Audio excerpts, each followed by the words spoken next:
पहली मई 2025 को India Pakistan border पर एक दिल दहला देने वाला मंजर देखने को मिला। सैकड़ों पाकिस्तानी रेफ्यूजीज को उनके वतन वापस भेजा जा रहा था। उनके चेहरों से आंसू बह रहे थे और निराशा साफ दिख रही थी। ये कोई ऐसे प्रवासी नहीं थे जो बेहतर मौकों की तलाश में आए थे। ये वो परिवार थे जो धार्मिक उत्पीड़न से भाग रहे थे। इन्हें इंडिया में पनाह मिली थी। अब उन्हें उसी जगह वापस जबरदस्ती भेजा जा रहा था जहां से जान जोखिम में डालकर भागे थे। हाल ही में हुए एक टेररिस्ट अटैक के बाद इंडियन गवर्नमेंट ने सुरक्षा चिंताओं का हवाला देते हुए पाकिस्तानी नागरिकों के लिए वीजा सस्पेंड कर दिए थे। इसकी वजह से बहुत से लोग मुश्किल में फंस गए, जिनमें ये रेफ्यूजीज भी शामिल थे।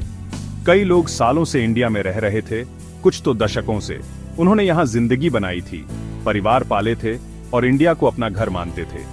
अचानक आया ये वापस भेजने का आदेश उनके सपनों को चकनाचूर कर गया और उन्हें एक बुरे सपने में धकेल दिया। ज्यादातर हिंदू और सिख ये रेफ्यूजीज अपने थोड़े से सामान से चिपके हुए थे। वो खुलकर रो रहे थे। उनकी चीखें उनके डर और विश्वासघात की भावना को दर्शा रही थी। कुछ औरतें उस भयावह स्थिति में वापस जाने से बचने के लिए मजबूर होकर खतरनाक कदम उठाने लगी।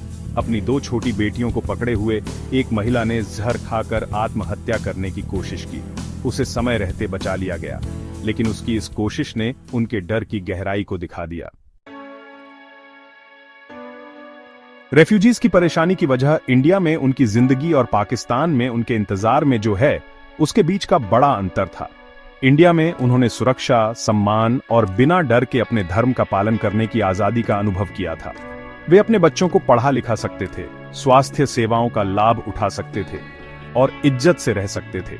इंडिया उनके लिए एक सुरक्षित जगह बन गया था, एक ऐसी जगह जहां वे आखिरकार आराम से सांस ले सकते थे। पाकिस्तान उनकी नजर में डर और अत्याचार की दुनिया थी।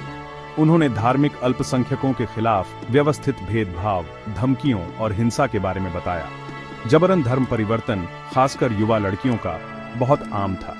अपहरण और जबरदस्ती शादियां आम बात थी। रेफ्यूजीज ने इन भयावह चीजों को अपनी आंखों से देखा था या उनके डर में जी रहे थे।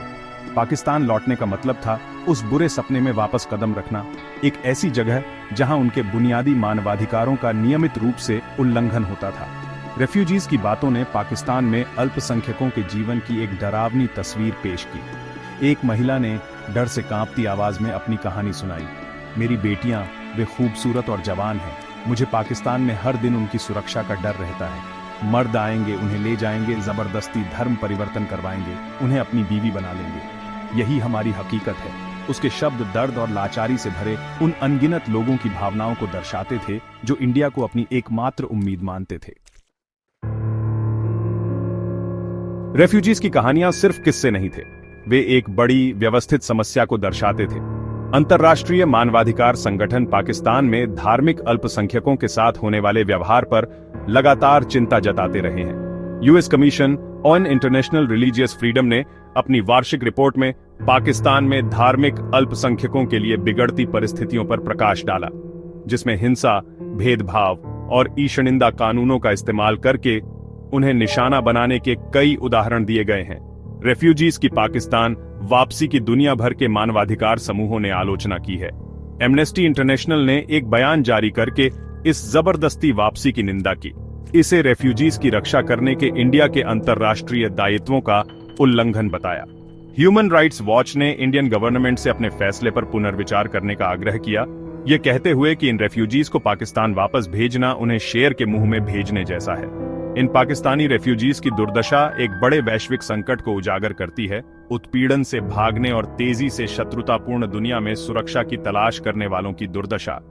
उनकी कहानियां धार्मिक असहिष्णुता की मानवीय कीमत और करुणा और कार्रवाई की तत्काल आवश्यकता की एक कठोर याद दिलाती हैं। इंडिया से पाकिस्तानी रेफ्यूजीज की जबरदस्ती वापसी गंभीर मानवीय चिंताओं को जन्म देती है। ये लोग और परिवार सुरक्षा और डर से मुक्त जीवन की तलाश में अपने घरों से भागे थे। उन्हें उसी माहौल में वापस भेजना जहां से वे भागे थे, उन्हें खतरे में डालता है। अंतर्राष्ट्रीय समुदाय को इंडिया और पाकिस्तान दोनों से इन कमजोर लोगों की सुरक्षा और भलाई को प्राथमिकता देने का आग्रह करना चाहिए। इंडिया को अपनी सुरक्षा चिंताओं से जूझते हुए जरूरतमंद लोगों को शरण देने की अपनी लंबी परंपरा को याद रखना चाहिए। वसुधैव कुटुंबकम का सिद्धांत पूरी दुनिया एक परिवार है भारतीय संस्कृति में गहराई से समाया हुआ है। मानवीय आधार पर इन शरणार्थियों को शरण देना इस विश्वास का प्रमाण होगा। पाकिस्तान को अपनी ओर से इस सामूहिक पलायन के मूल कारणों का समाधान करना चाहिए।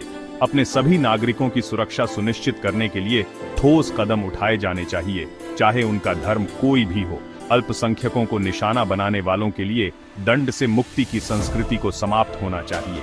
अंतर्राष्ट्रीय समुदाय का कार्य करने का नैतिक दायित्व है। इन शरणार्थियों की सुरक्षा सुनिश्चित करने में संयुक्त राष्ट्र उच्चायुक्त शरणार्थियों को अधिक सक्रिय भूमिका निभानी चाहिए। शरणार्थियों के प्रति अपनी अंतर्राष्ट्रीय प्रतिबद्धताओं को बनाए रखने के लिए इंडिया और पाकिस्तान दोनों पर दबाव डाला जाना चाहिए। इन पाकिस्तानी शरणार्थियों की दुर्दशा मानवता के लिए एक परीक्षा है। क्या हम उनकी पीड़ा से आंखें फेर लेंगे या हम इस अवसर पर उठेंगे और उन्हें वह सुरक्षा और सम्मान प्रदान करेंगे जिसके वे हकदार हैं? इसका उत्तर परिभाषित करेगा कि हम एक वैश्विक समुदाय के रूप में कौन हैं।